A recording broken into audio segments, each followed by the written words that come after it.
What's up, gears? I hope you are all doing well. I've got another video for you today, bringing you some more tips and tricks for Horde mode.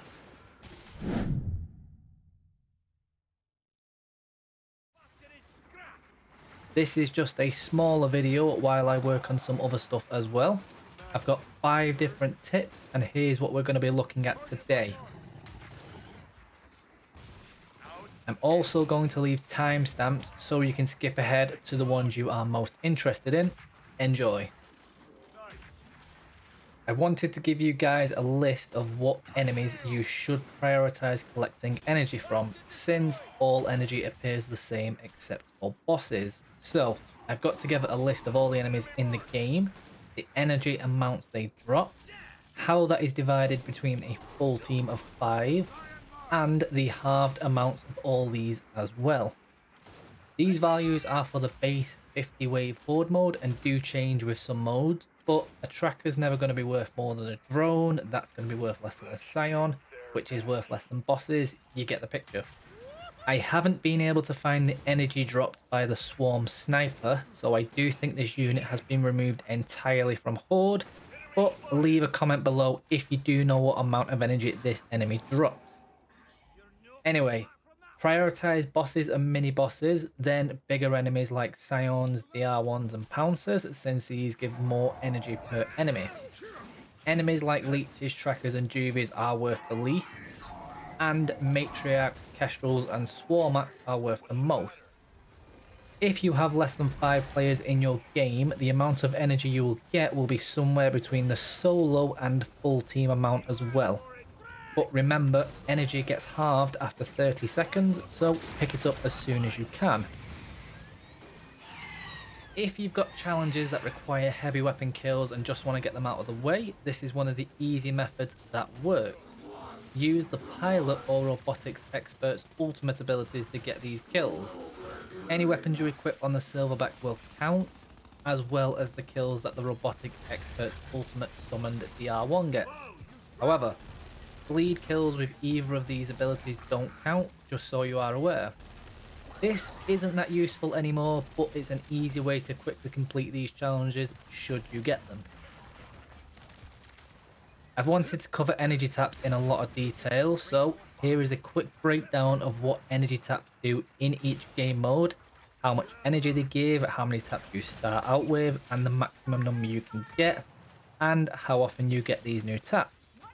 I'm going to put a list on screen of all the different Horde modes for you now, except for Classic Horde Frenzy, Predator Hunt, and Nexus Siege, since these modes do not spawn energy taps. With the remaining 8 game modes, here is how many taps you start out with in each mode, between 1 and 3 depending, and you will max out at either 2, 4 or 5 taps, again depending on which game mode. The energy these taps provide will either be 300, 600, 900 or 1500 depending on the level of the tap. Except for Horde Frenzy, where you start out at 1500 and get an extra 300 energy with each level of tap. So this particular one was bugging me because of one of Turnerburner's videos, so this will hopefully be helping you out as well. Playing as the Demolitions, does Artillery Strike do more damage with critical damage perk than anything else? So I took the Boss Rush, only on beginner to test this out, and removed all of my cards as the demo.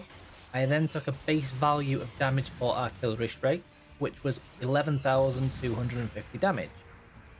Then I leveled up the critical damage perk and the assault rifle damage perk, and it's really interesting what I found out. None of these perks do anything for Artillery Strike whatsoever. I tested it on several different bosses, on several different waves, multiple times, with differing levels of critical damage perk, and each time I would only do 11,250 damage. There were a couple of occasions when I did slightly more damage to some bosses when I hit the critical point on this boss to do this extra damage, but it does rely on some RNG, so I couldn't accurately measure it. But I did test this specifically against carriers to make sure, since their critical spot is really easy to hit. Artillery Strike will do more damage, but all the damage numbers for crits in my test were hitting 3,515 damage regardless of perks. So it's safe to say perks do not affect artillery strike whatsoever. You will do more damage if you hit the critical area, such as the matriarch's back, but since the ability cannot be controlled and does rely on a little bit of luck, I tested another class to see if their perks affected their ultimate, and I chose the pilot class for the silverback.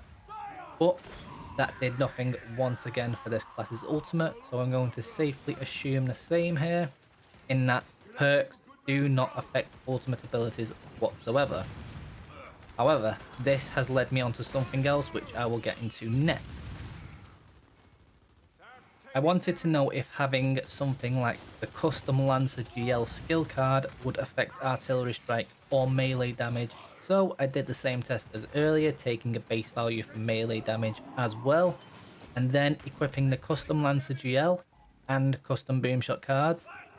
What I found out with these cards is that they do not do anything other than directly affect the damage of the weapon they are related to. You won't do more damage meleeing enemies or calling down artillery strikes on them while you have the weapon equipped. However, there is one thing that is affected by these weapon related skill cards, and that is the bleeding damage perk from the Blade Master.